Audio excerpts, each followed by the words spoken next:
learned from the best in the world that they refuse to allow the outcome to determine their psychological state. It's something about the unpredictable nature. It's something about not knowing how it's going to go. Either spins you into an anxious state or spins you into an exciting state. You decide. The goal is to study yourself, to know your thoughts, to know your emotions, to know how to work with them so that you can be fully aligned. And if you're scared, address it, deal with it, and bring yourself back to what gives you strength, what gives you freedom. All of the best athletes are looking for the highest inputs to get the outputs. Do you struggle with your paddle power? Well, I can go months without surfing and roll to pumping waves and surf 3-hour sessions multiple times a day, day after day after day by using the Basis Paddle Trainer. It was a total game changer for me, and it can be for you too. These things actually work, unlike elastic resistance bands. You can train your paddling anytime, anywhere, so you can catch more waves and have more fun. Just 10 to 20 minutes a couple times a week, and you're going to be in insane paddle shape, right? So remember, the key progression is more waves, and the key to more waves is more paddle power. Check it out at surfbasis.com. You're going to be stoked. Welcome to the Basis Surf Podcast. Very excited because I have Michael Gervais. He is a leading high-performance psychologist, competitive surfer himself as a youth. So actual, very knowledgeable in the surfing world. But I mean, more than that, he's worked with top surfers such as Carissa Moore, who went on to win gold as part of Team USA in Tokyo, Mick Fanning during his championship run, as well as working with a lot of elite athletes such as the Seattle Seahawks when he helped guide them to their Super Bowl victory, and Red Bull athletes like Felix Baumgartner overcome fear and doubts when he was doing his his little gnarly mission. So very excited to have you, Michael. Great to be here with you. Thanks for including me. All right. Well, why don't we go ahead and dive in? I just wanted to start with probably one of the biggest highlights that must have been in the surfing world. What was it like working with Team USA in the Olympics for surfing and Carissa Moore? Yeah, I mean, Tokyo was one. It was just special. You've got the best surfers in the world for the first time at the Olympics. The ocean decides it's going to show up for us. And, as you know, and your community knows, it's the magic and the challenge of surfing, navigating the conditions that are unpredictable. And so in that way, surfers have a unique challenge, and Carissa and Carolina, John and Kolohe, all different personalities, all different psychological frameworks. And what made it really special, it was the full team. It was the full experience. It was the relationships, not the outcome. It was like how we went through the inaugural Olympic experience. I think there was 12 of us, strength coach, ATC, nutrition, medical, team managers, all huddled up during the COVID experience. And then, dialing in what we would call a high performance camp. It just happened to be the Olympics. And it was grounded in relationships. It was grounded in excellence. And the whole thing, I'm not going to do it justice through the words. I mean, it was brilliant for all of us. And then all 4 athletes had great wins, unlocks and meaningful insights. And Chris, of course, wins gold, which is really, really, really, really hard to do. I've been fortunate to work across 4 Olympic Games, and to win a medal is extraordinary on the world stage. And I'll share, I think one of the most incredible moments at the Olympics, was when Caroline Marks lost. And when she lost her heat, she's a competitor. She was gutted, and she dealt with her emotions. And there's still a lot to be unpacked for her, but she had the ability to come back to the beach and watch her teammate, Carissa, her competitor, her teammate, Carissa, watch her win the finals. And then, now Caroline was young at this point. She was the first person to greet her with a huge hug back at the house, this big, authentic hug when she arrived, when Carissa arrived after media. Again, I'm going to use that word brilliant. It was gracious, it was kind, it was first class. And it was in that moment I knew that she had what it takes to go really, really far in the arena of world-class sport. She had a framework that was much deeper than her technical skills.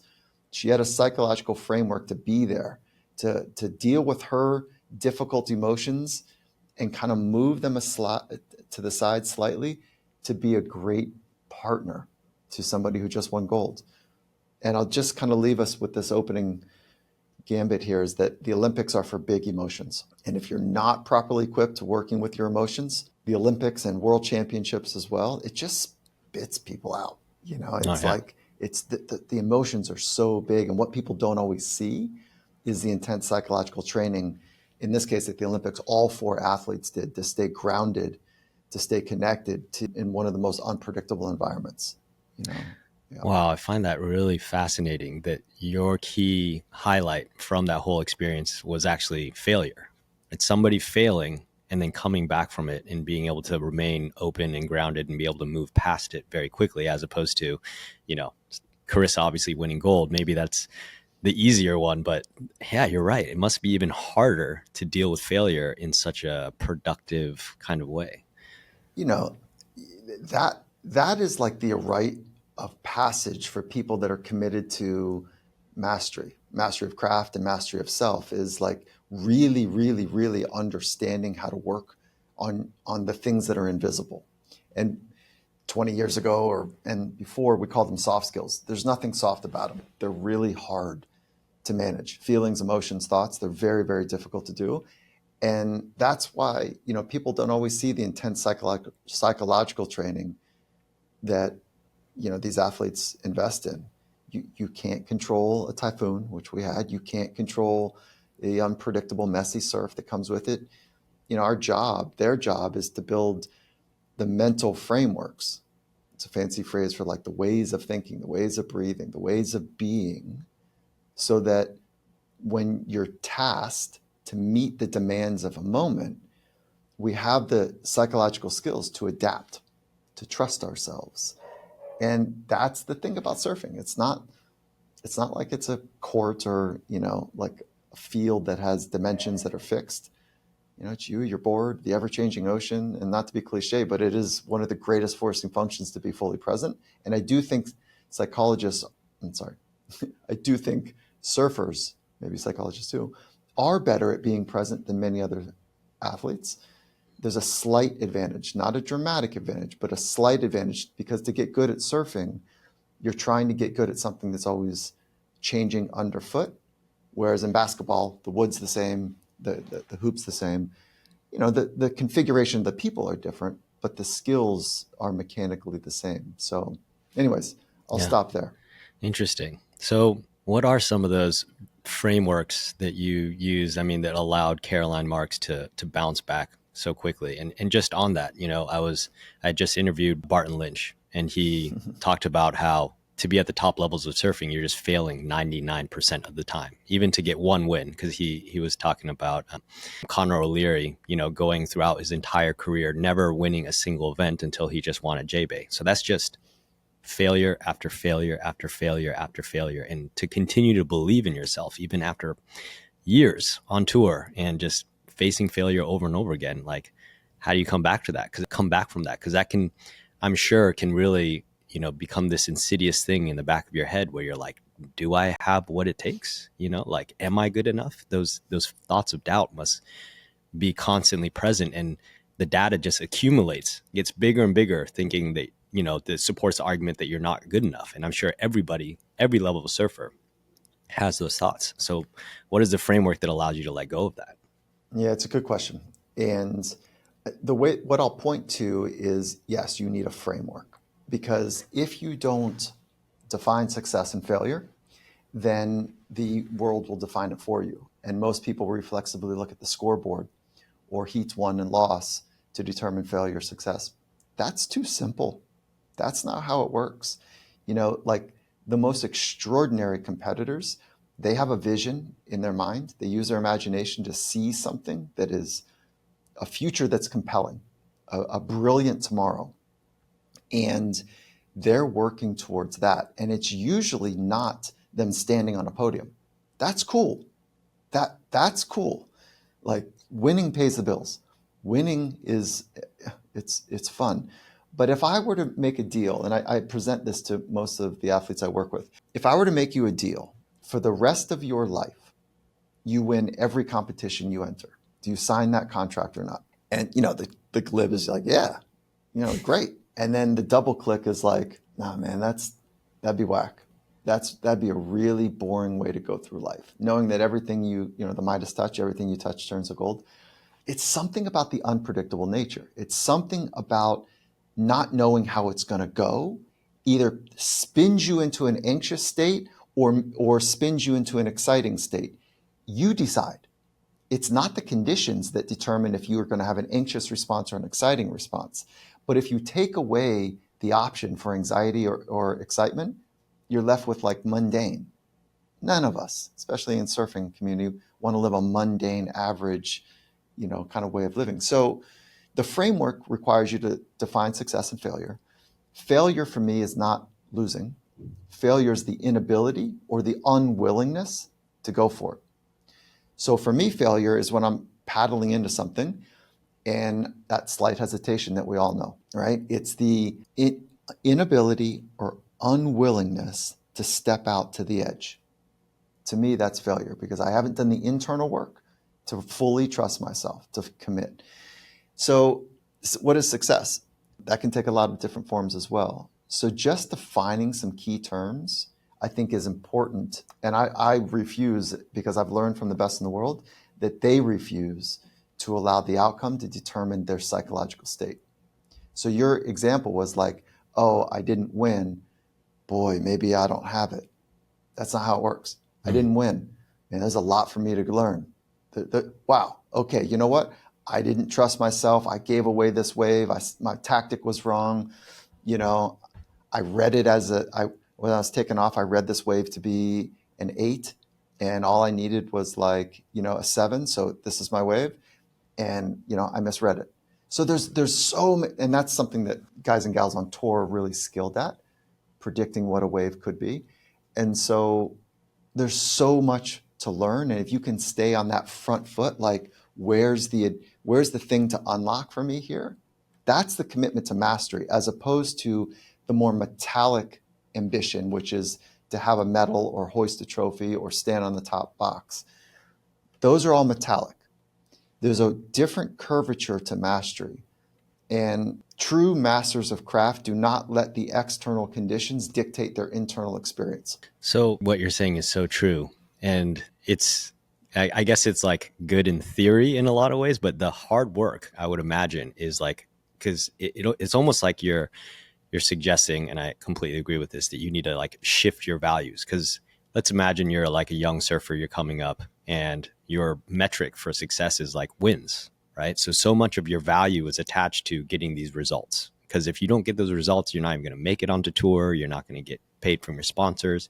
And then as an everyday surfer, you're just not getting the waves you want, right? So you might have your values attached to whatever, external metrics that might be. Did I catch enough waves? Did I surf them well, right? And it becomes about shifting your value to saying, what I'm looking for is this external validation through scores or number of waves you catch or how you surf it, versus this more internal, like, is my state the correct state? Am I going for the right things? And that shift in values sounds very difficult to do. You've got it. It's inputs and outputs. And all the great investors, on financial whatever, are like looking for the best inputs to get the output. All of the best athletes are looking for the highest inputs to get the outputs. Same with business leaders. What are the right inputs to get the outputs? So there's nothing about what I'm suggesting as kind of whimsical or, like uncompetitive. I am suggesting that to get really crisp and sharp on the inputs, so that you get the outputs more eloquently. And when I go paddle out, I want to get all of the waves. Like I don't want to sit out there for an hour and get 6 waves. I grew up in Southern California. That's kind of average. That's crowded, inconsistent swell count. But like, I want to compete to be my very best in moment 1, moment 2, moment 3, moment 4, and not just kind of have that be haphazard. And I struggled mightily as a kid. That's what led me down this path. Surfing was my entry point into, I don't have what it takes to have the mental discipline and fortitude to do what I'm capable of doing during competitions. I was a good little surfer, free surfing, but then as soon as competitions happened, I couldn't figure it out. Right.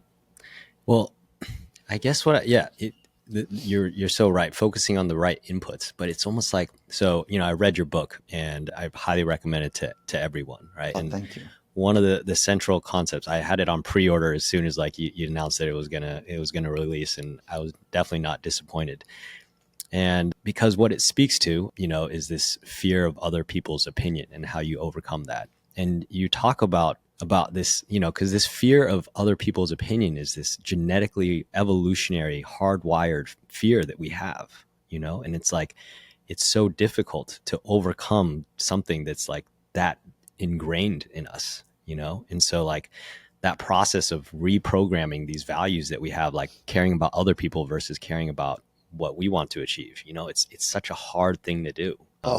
This is like the distance traveled to be able to find that kind of freedom from what your brain's dictum 200 and 300,000 years ago, our ancestors, yours and mine, gave us this gift to make sure that we could survive. And it's this brain circuitry to scan the world and find all the dangers that give us a competitive advantage to pass on, our heritage. And one of the greatest gifts they gave us is this nearly instantaneous recognition of a threat. One of the great most important threats is getting kicked out of the tribe. So if we underperformed, give you an example. If we underperformed, we're kicked out. Here's a concrete example. You and I are trusted to go hunt for the pack, the tribe. And, there's 2, 3, 4 folks that are, straightening the wood, 2, 3, 4 folks that are getting the arrows just dialed in, the bows dialed in, and they trust us to go hunt and bring back food. And we go out and we get in an argument. I'm a nervous wreck. I break 3 of the arrows. The other 6, you shoot long, you shoot 4 in the dirt. And then I get frustrated and we get into like a scuffle out there, and we rip our bow apart and we come back empty-handed. Okay, so we've underperformed as teammates. We've underperformed, as the objective requires to go bring back food for the tribe. Maybe the chiefs give us a pass. Maybe they look at us and they're like, all right, don't do that again. But you are our best hunters. We go out, we come back empty-handed a second time, a third time. Pretty soon they're going to say, we don't trust you anymore, and you're relegated. So when we get relegated and we get marginalized, now we're on the fringe and we're dead weight. We're a burden. We get pushed out even further. The wild's too wild. So with the wild's too wild, we get picked off. So what that did is it trained our brain to find safety. And what is the great safety? Belonging, being at the center of the pack. And so how that shows up in modern times is scanning the world to tune. Am I being rejected by you, or am I being accepted by you? Accepted by you puts me in the middle of the pack. Rejected by you pushes me out to the fringe. And it's such a biological mandate. It is, left unexamined, the biggest constrictor of your potential. The second your attention goes to, what are they thinking of me? Are they rejecting me? Are they accepting me? You're no longer in the craft. You're up in your head. And then surfers, we feel that big time. In the lineup, on the beach, on the world stage, whatever it might be, we feel that. We know that. And the antidote to this is awareness. You've got to become aware. Psychology is the study of yourself, the study of how your thoughts and emotions work. So we want to bring more awareness to what's happening internally so that you can catch it, so that you can, if you're in a FOPO type of moment, fear of people's opinions, we just had fun with that language, then you can re-anchor to your first principles, to your purpose, to that vision you hold for yourself. You can re-anchor to the task at hand. Anything that you can control, put you back in control.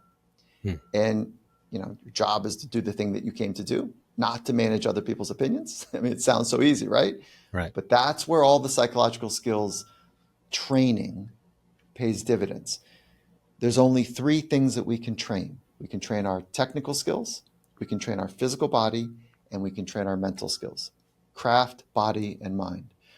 And the best of the best of the best, they're not leaving the training of their mind up to chance, because they know they want to meet the demands of the moment. Absolutely. And, it's what you just spoke about just made me think about a couple of things. Like the first one is you talked about how you think you were like surfing is a sport where surfers can be in a way we have an advantage because we're more present. And in a way, I think almost the opposite in some ways, just because surfing is a sport that's really unique in that it's this scene, like let's say you're a surfer, you're at the peak. You're at the peak and you're at the top of the lineup and a wave comes and everybody is just staring there watching you if you catch that wave. And if you blow that wave, you're blowing it in front of this massive stage, which is really unlike, basketball. Like you miss a shot, okay, like things are going to keep going. But there's so much, I feel like a lot of surfers struggle with this like social aspect, the shame that they'll feel like if they blow a wave or they miss a wave and whatnot. And I feel like surfing amplifies it in a way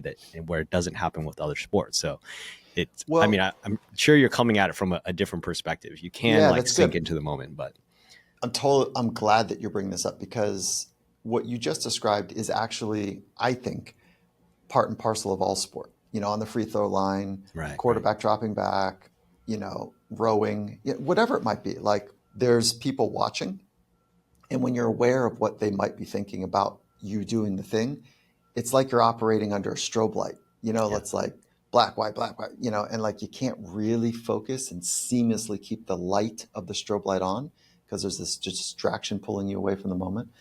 Okay, but let me go back to my original point. The unpredictable nature of a wave, when you catch the wave, you've got to be fully in. And you and I both know, and your community knows, like when you're off from focusing on the task at hand, the whole thing gets out of sequence. But to support your point, I don't know, 15 minutes before the next set comes, 7 minutes before the next set comes, whatever the kind of duration is, you're kind of left to your own accord out there. It's not very stimulating. Maybe you're busy paddling around, but there's a lot of sitting and waiting. There's a lot of sitting and waiting with kind of bad posture too. So there's like a thing that happens out there where your mind can go anywhere. And so if you think about the 40 seconds of a wave, 20 seconds of a wave, whatever it might be, unless you're in a wave pool, like that intense need to be fully focused mapped up against the multiple minutes that there's nothing for your mind to do is a very difficult thing to manage. So the folks on the world stage, what we do in the waiting period is we're helping them have strategies to come back to the present moment, feel the wind, feel the sun on their shoulder, hear the slap of the water across their board, use their imagination to think about what they want to do on the next wave, work their mental dials, meaning, breathe to come down, dial up your self-talk if you want to be a little bit more confident or whatever. So there's a tactic to happen when you're sitting. And if you just leave it up to the natural state of people's mind and brain, it's so easy to go to the beach and worry about that. It's so easy to think about what your competitor's doing. It's so easy to ruminate about, I'm behind by 2 waves. We got 4 minutes to go. Man, I got to get a double. I'm already out of it. Why bother? So all of that is what would be considered, quote unquote, shitty thinking. Right. And so we want to be disciplined with our thinking rather than kind of let the toilet bowl run the show. That's so true. So you gave us some hints and you gave us a couple nuggets of wisdom there, just in terms of what, a surfer should do when they blow a wave, they mess up. So it's just really about kind of dialing it back into the present moment. Are there any other kind of tips that you would give to recalibrate, because that's what you described is exactly probably what goes through the mind of like the everyday surfer. What makes surfing interesting is you're competing on the same field as you could be a beginner surfer, but you're competing against like a pro surfer who's just surfing that same break, and so you blow a wave and then immediately you get sucked into this spiral of like imagining people thinking that you suck at surfing and all these kind of negative thoughts start to circulate. So focusing on kind of the physical sensations, you had mentioned some of the dialogue, the self-talk, like what are some of the recommendations you would give there? I think there's a couple things to address here. One is, this is counterintuitive in many respects, but we are in a crowded lineup and everybody else's experience is theirs. So the hardest thing in a competition versus just a free surf is when let's do competition. It's easier. Yeah. Let's say there's a paddle battle. Let's say that, or there's a priority and that your competitor gets the wave and you look at it, you're like, damn, that's a good one. And sure enough, he or she captures it. First turn is huge. You hear the crowd roar. Second turn, You don't even see what happens, but you hear the crowd happening, like there's stuff happening on the beach. Third turn, big blowtail, da da da da da, whatever. Fill in a narrative. You're like, damn. So if you go to oh no versus oh yeah, those waves are out here. Mm. So it's like swimming in this respect, that the swimmer in the lane next to you is none of your business. The surfer that just caught the wave and whatever they did with it is not your business, unless you can use it to your advantage. So the high art is that all of the information that's taking place, it goes through your filter. And your filter, if it's designed and trained and cultivated and refined to help you be your very best, you're on your front foot. You're winning, if you will, in that respect. So if somebody gets a big turn and you go, God, I'm so stoked. The waves are out here. I can't wait to get mine. Okay, settle down. Don't be so frothy here. Settle down. Wait your turn. Pick them. And you're working, as opposed to you see something, you're like, oh no. That decision, threat versus opportunity, that swing is foundational. And so I'll say it again. Whatever's happening in the waves around you from other people, it's not your business. Your business is to tune here first to yourself and frame things as the opportunity, the challenge that's amazing versus the threat. And that would be back to the framework bit just a little bit. Yeah. It's interesting. People talk about how, because you were talking about feeling anxiety or excitement. And I'd be curious to hear your thought on this, right? So I've always thought that anxiety and excitement are actually neurochemically the same in a lot of ways. You're getting a lot of the same neurochemicals like rushing through your brain, but excitement is a positive expectation in response to feeling that rush of neurochemicals, whereas anxiety is the expectation of a negative outcome. And that's kind of what you're saying there, right? So if you can interpret and you can see someone do this sick turn and you're just like, whoa, I'm up next. This is my shot, as opposed to being like, oh crap, what if I don't get to do a turn like that? And then you start doubting yourself. And then that's just what causes that downward spiral. That's right. Yeah. So the way you frame and the way you hold yourself is a really important skill. So you're nailing it. I was working with a professional surfer, and let's say it's top 5 on the world tour. And the better the conditions, the worse it was psychologically for him. It sounds counterintuitive, right? Because we all grew up wanting great conditions. But when you've got a perfectly clean line, it shows all of the flaws and weaknesses. So that is an over-indexing on what they will think of me, as opposed to whatever the conditions are. My job is to be an artist. My job is to figure it out. My job is to adjust. My job is to maximize. And I need to know how to trust myself, right? As opposed to be whipped around by what they will think. So as soon as the conditions were clean and glassy and perfect or whatever, it was a trigger for him to go, man, everyone's going to see that my cut is, this, that, and the other. So I think what's really important is that first principle I talked about is true masters of craft are not letting the external conditions dictate their internal state. They're working from the inside out. So the way that they frame it, opportunity, excitement, threat, whatever it might be, that they're on their front foot to constantly practice seeing things as an opportunity, as opposed to a threat to their identity or their ego, if you will. Yeah, what that makes me, you saying that really makes me think of, because I was watching the heat that Carissa Moore had in the final in gold. And she was sitting on the beach and they were looking out on the waves, and there had been a typhoon that hit and the conditions were just awful. And I guess you were there, so you saw it. And I don't know, I would be looking at that and be like, those look like the worst conditions. Oh my God, how am I going to get a score? How am I going to figure out which wave is good? It just looks so insane. And what I noticed about Carissa is she was standing there and she was literally like almost giggling. She just had this big smile on her face and she was just stoked to be there. And then her competitor just had this, just locked jaw, just iron, super focused. And it was a very big difference between the two. And then Carissa obviously went out there and won. And clearly she's putting what you were saying to work there. I don't know if you could provide any more insight into, because you were there. Well, one is I'll nod my head to, I didn't get to see the TV footage, but it was the conditions were heavy. It was unpredictable, really just kind of shifty oceans. It was a heavy situation. I mean, it was, I'll just keep it at that. And now, like if you go back to what we're talking about, the way that you frame those conditions was kind of the lead pin.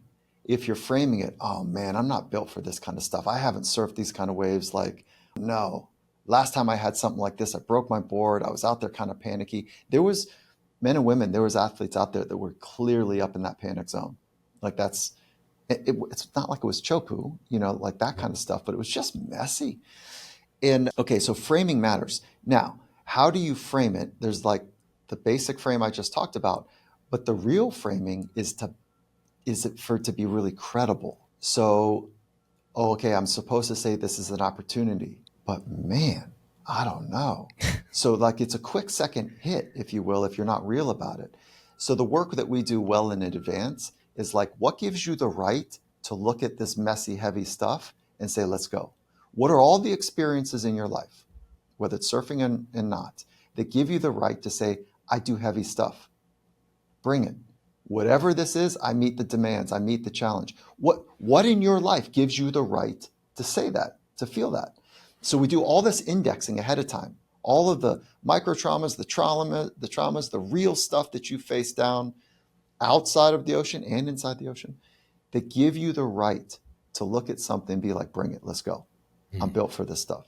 And so that was done in advance. So when she showed up, of course she had all the adrenaline that you would hope you'd have to kind of muster up that level of intensity. And to see her smiling, it was like, that was real. I mean, here's the thing, like body language before heat, it is such an individual thing. It's so private. It's so personal. Carissa's smiling, not because that was a tactic, not because like, if, the fake it till you make it thing was a thing. That, by the way, I'll address that in a second. That was not it. It was her truth in that moment. She knew that she had done all the work to meet the demands and she was free. She didn't need to win to be okay. That's bigger than you can even imagine, that type of thinking. She was just aligned with why she was there. That joy, that's a performance advantage. Yeah. And Bianca's seriousness, I mean, that could also be her truth.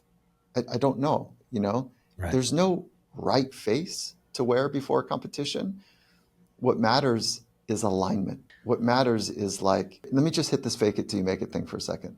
Faking a smile or faking stoke or faking confidence. It's just this dangerous idea. I'm not buying anything that's fake.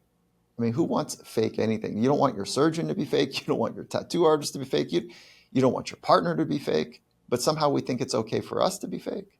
There's nothing beautiful, authentic, or durable about fakes. The goal is to study yourself, to know your thoughts, know your emotions, to know how to work with them so that you can be fully aligned. And if you're scared, address it, deal with it, and bring yourself back to what gives you strength, what gives you freedom. What do you need to say? Let me be like an adult locker room language. Sometimes we need to say, I need a case of the fuck it. Fuck it. I'm going to let it rip. Whatever it is, it is. And if that's honest, great. Sometimes we need to say, wait, hold up. This fear thing, I get it. Thank you for getting me ready. My body's tuned. It's a little too much. I'm not afraid. I'm amped. This is me being pumped. I got to bring it down though. My hands are shaking. My heart's pounding. I got to bring this down. Good thing I know I've done my breathing training. Let me sit, quiet down, get a couple breaths in, and let me back myself. So when we saw Mick get ready, when he was early on the scene of sports psych, and he's been very public with our work, Mick Fanning. He was on the Finding Mastery podcast. Definitely listen to it. It's awesome. He's a legend for a reason. He was one of the first to go down to the beach and like sit. And people were like, what's he doing? Like everyone else is jumping up and down, running. And he's like cross-legged, basically meditating. Because he cares so much, he would ramp up. So his job is to pull it back just a little. And obviously he's so good for so many reasons. So anyways, I'll pause there. And there's probably a lot to pull from. I was going to bring it to Mick, because with Carissa's challenge, I'm looking at her in that final heat situation, and it's this external kind of factor that's probably weighing on her. Like looking at this typhoon, super heavy waves, jumbled conditions, am I going to get the wave that I need? Who knows? Because these waves are crazy. Whereas with Mick, he had his injury. And so the doubt then comes less from this external place, but from a internal place. Like, is my knee going to hold, right? Is all the training that I did going to be enough where I'm not going to injure myself when I'm going and performing? And I read an interview. I mean, he got interviewed in this news article, and he talked about how he was working with you. And he said that one of your mottos was, everything you need is already in you. You don't have to be superhuman. Just be open to searching for what you've already got. So maybe if you could speak to that, like, how do you overcome not the doubt of, this external condition, but maybe you have an injury. Maybe you're not feeling good that day, right? Sometimes you just wake up and you're not feeling good. Like, how do you overcome it when you're not feeling like you're ready? You're not 100%. I love that was Mick's quote, his insight there. It is born out of this idea that everything you need is already inside you. There's nothing extra that you need. But that also points to, like, you got to do the preparation. You got to do the training in advance, and your job is to access what you already have. And so we all have tripwires. Whether it's like, is my hamstring going to hold up? Or like, am I built to be an Olympic champion? Or like, can I stare down this heavy soupy stuff? Or like, I'm tired. I woke up tired. Like, we all have tripwires. It's being aware that you've tripped a wire. It's like, think about driving. We all know, like, red lights, yellow lights, green lights. And when we hit a bunch of green lights in a row, it's like easy days. Like, you feel good. You got the right vibe. You're in the right mindset. Happy days, easy. We're in green lights. But when we step on a tripwire, it's like, am I at a yellow light where I'm trying to slow down or speed up, or like I'm just off my game a little bit? And sometimes we're flat out at a red light. So the game inside the game is to become more aware of the thoughts that are guiding you. You're in control of your thoughts. So when you increase your awareness, you can choose whatever thoughts suit you ideally. That is mastery. And dare I say that Mick and Carissa and some of the folks that we see on the world stage holding and hoisting, they've got a command of themselves, and that's built on awareness. There's 3 practices to increase awareness. The first is, according to science and tradition here, is meditation. It increases your awareness of what's happening inside you, what's happening outside of you. The second is journaling. It's a forcing function, to be honest, to be more aware of how your thoughts and emotions work together. And the third is conversations with people of wisdom. They do something, they hold up a mirror, they look at us a certain way, they ask the questions to elicit something honest about ourselves. Those 3 practices increase awareness. And I just don't know how somebody can really understand what they're capable of by not investing in awareness and psychological skills. And those are 2 separate things. Awareness is just that, like the spotlight on what's happening. And then the skills is to be able to navigate from, I need to back it down. Or, whoa, look how I'm thinking to myself. Come on, Mike, get it together. Like, what gives you the right? Okay, bang, bang, bang, bang. Or, you got this, let's go. Bite down, drop your hips, get in it. Commit, dude, you got this. Whatever that self-talk is. And by the way, research just came out that when you're speaking to yourself in third person, it's more effective than when you're speaking to yourself like, I got this, I can do that, versus let's go. So that third person narrative to yourself. It's weird when you say it out loud, but when you say it to yourself, it's more effective. And then I'll add one more. We had Kai Lenny on the podcast as well. I don't know if you had the chance to talk to Kai, but like, he talked about the fact that you never know what wave you're going to get, that idea is what his excitement is built on. You never know. So if you don't know, it does that swing to anxiety framing or exciting? For him, it swings to excitement. Right. And so, this whole inner world thing is amazing. Mick's amazing. Kai's amazing. Carissa's amazing. Like, I've learned so much from these people. I feel so blessed that they trust me and that I've been able to learn and share with them in these ways. So thank you for bringing them up in this Yeah. conversation. No, I mean, they're fascinating case studies, obviously, because they're competing at the highest level where you're going to face the most intensive pressures. And so I think every surfer can learn from these situations. Wait, And before you go, sorry to interrupt, but I just want to add, like, all three of them, they're so respectful and humble, and like they're people that you would want to hang with. You would want, if you had a child, you'd hope that they could marry somebody like that. Like, they're just salt of the earth, good humans that are in it for the right reasons. They are leaders and members of the community. It's, when we're all up in our head anxious, it's about ourselves. And it's pretty nauseating. It sounds easy. Get over yourself. Like that idea, like, get over it. Like, the whole world is no longer swinging around your orbit. Like, my mentor says to me early on in my life, he says, Mike, okay, sit down. So this is a knee to knee conversation. Sometimes it's shoulder to shoulder conversation. Sometimes there's knee to knee. He goes, sit down. I go, oh, okay. And he goes, you matter, right? I was like, oh, thank you. He goes, yeah, you take up space for people. I was a young kid. And he's like, you matter. It's like, thank you. He goes, you also know that this planet's been around for millions of years, and you're only going to be here for a handful. So you gotta square those two, dude. Like put it in perspective. You're here for a blink, and you matter.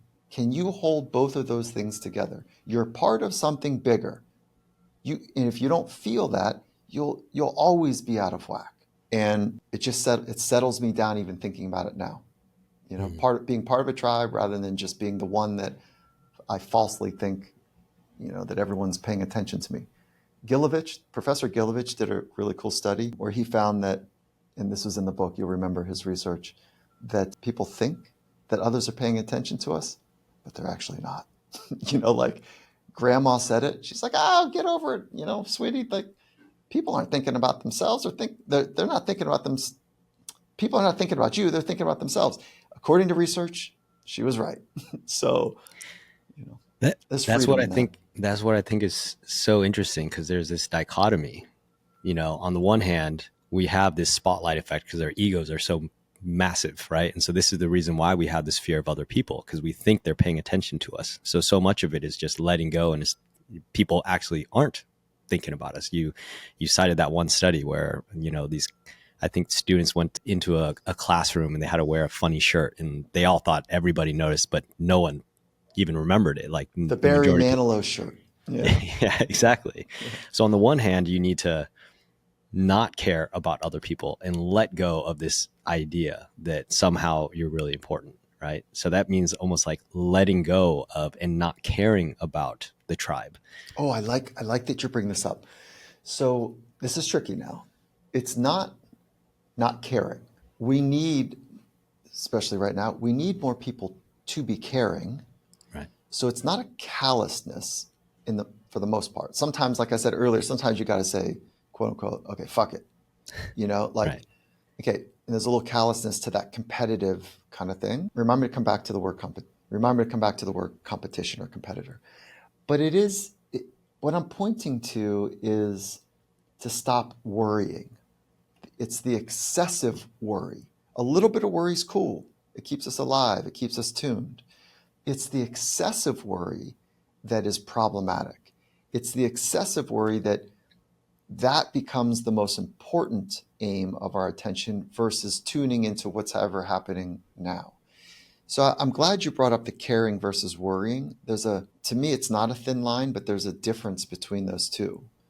And I do think we need more caring people, but we also need less worry. Yeah, because that's the other part of this dichotomy, because the prior thing that you were talking about is like what gives you freedom is just relaxing in and just feeling the sense of belonging. So like on the one hand, it's easy. You could be like, I'm not going to, and so using your language, which is probably the maladaptive way of approaching it, which is like, I don't care about anybody, but then you're going to be all alone. And then the other side is, so you're trying to find this balance between like feeling a part of something, but just being realistic in terms of like how much you actually matter, which is probably not that much, but you're still a part of something and it does matter. That's right. There you go. So you're getting to the yin yang, the dichotomy, the duality of things. Like you're getting right into the heart of the complexity of it. And all things that are complex, there's a wisdom through it to make it more simple. And the wisdom line here, without oversimplifying it, is like our main job is to be here now and to be aware of what's happening, both in me and in you, and then to eloquently adjust to what is aligned with my first principles in life, and to take care of other people as we go, right? So, but it is the alignment to your first principles. So what matters most to you? And that's a big part of the work, because that's what the inside out work is, versus like letting the world dictate how we think we should show up. Yeah. Right. Wow. Well, one other method that you had talked about as a framework to help overcome, the FOPO, the fear of others, people's opinion, was reflecting on death. And then you bring up Kai Lenny, which is an interesting one because it's so obvious. It's like, I guess, what advice would you give to him? Like, he's looking at this wave that very well could definitely kill him. But then it's almost like by reflecting on death, it could actually give him the strength to actually go for this wave that might kill him, but he might also get the best wave of his life. Like, how would you navigate that, Okay, so what I'm pointing to in that, call it psychological experiment, is when you explore death and you know that it's not something that just happens to other people.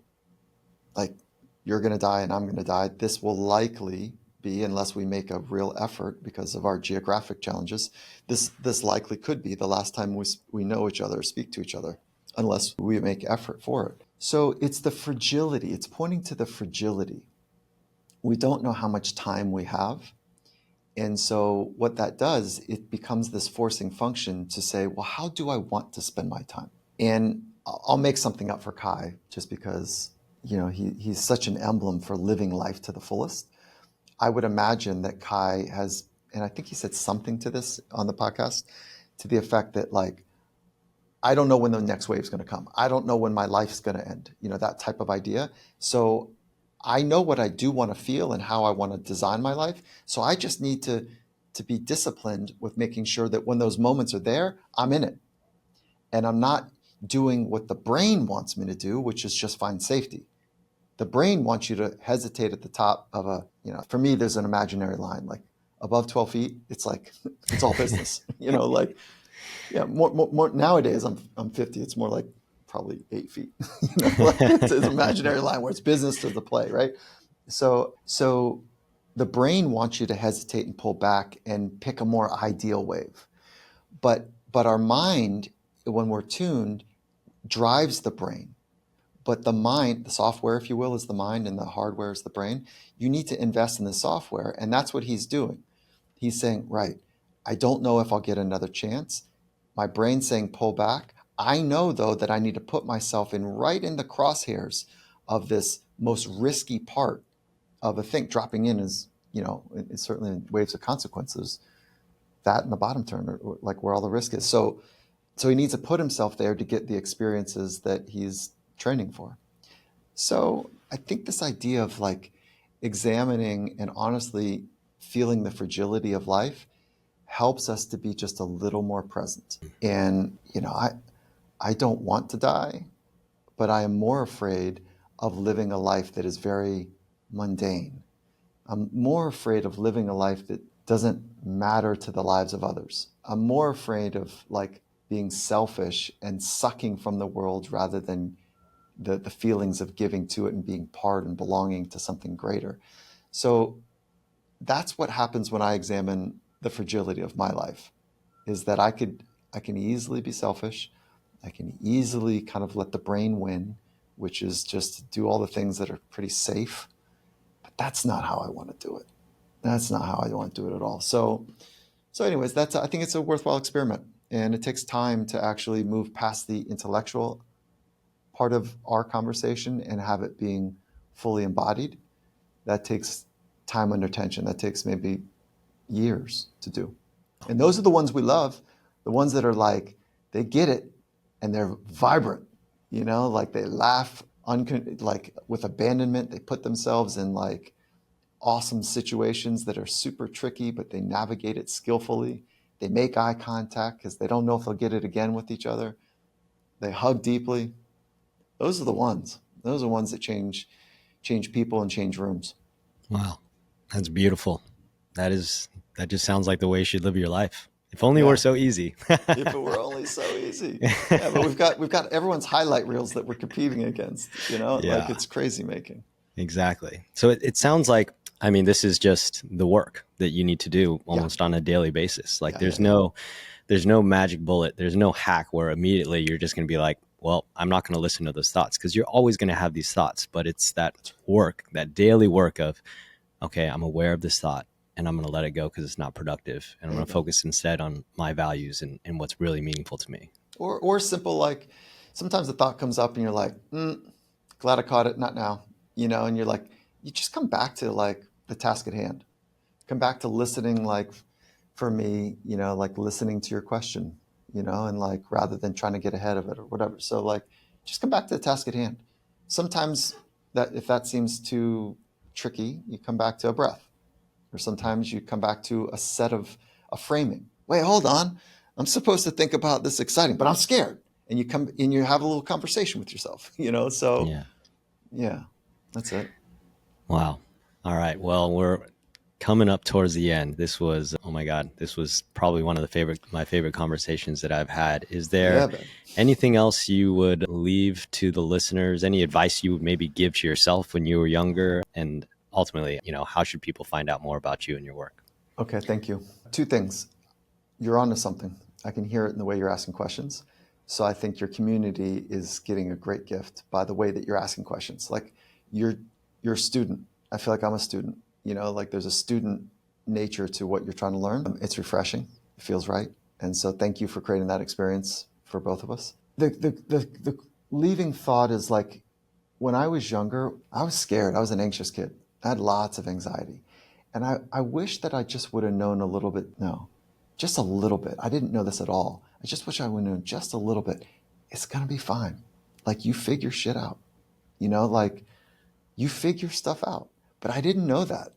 And now I'm able to live with this idea that, I don't know, whatever happens, I'll figure that out too. And I don't want some stuff to happen, but I feel like I got enough time under tension of figuring tricky things out that, like I want the easy life too, but I know that that's not the way through, So I just wish I would have known that a little bit better. And then, where can people find me? All of the kind of social media stuff, Michael Gervais, it's spelled like Ricky Gervais, but it's, not pronounced the same way. So Michael Gervais, I think the podcast is the coolest way. Like I love it. I know that, people that listen to podcasts, listen to other podcasts, and I'm going to point people to what you're doing too. And so Finding Mastery is the podcast, and that's a cool way. Yeah, I would definitely. You know what? Also, like for both of us, to your community, this is like, it's sometimes weird for you to ask, but I'll ask on your behalf. Is after this thing, like just go subscribe, like, put a comment on, for you, on your podcast. It makes a big difference, So I'm just going to ask for your community to step up and get you going on on that stuff. It's super helpful. I appreciate it. Well, everybody has to go check out your podcast as well, Finding Mastery, and give it a follow, because it is definitely amazing. And I have surfers all the time that come up to me and say, man, you give all these tips and you're trying to help people on the technique and physical side, but what about the mental side? Cool. That's what I struggle with the most, and your podcast is the resource for that. Oh, awesome! I love that, dude. Yeah, we'll see if we can get a little bundle of like all the surf insights. But I think everyone's switched on. Like it's amazing. But where did the name Basis come from? What's the origin story there? Yeah, well, the product that I sell is a paddle training device for surfers. You were talking about the mental preparation, the physical preparation, technique preparation. And the biggest pain point surfers have is their paddling. And so many surfers will roll up and they'll just be out of shape. And then that just cascades into a spiral. So if you can train your paddling before you go out, you're not going to feel smoked. And so paddling is the basis of surfing. It's the foundation. So that's where the name came from. 100%. And for folks like me that my surfing is intermittent now, is that when I'm going to go on a trip or go kind of whatever, that's that is the thing that I need to dial in, right? It's Yeah. all of that paddling. So yeah, that's right. I checked it out and I was like, oh, I need that. So well done on getting a product and a little process together. So Yeah. thank I'll you, man. definitely send you one. No, I have surfers that will be literally landlocked and they'll go on trips and they'll get the best waves of their lives. So That's what's up. You'll definitely have to get one. No need to send it. I'll go get it. We have to support each other now. All right, Michael. Thank you so much, man. Appreciate you. This was a pleasure. Thank you.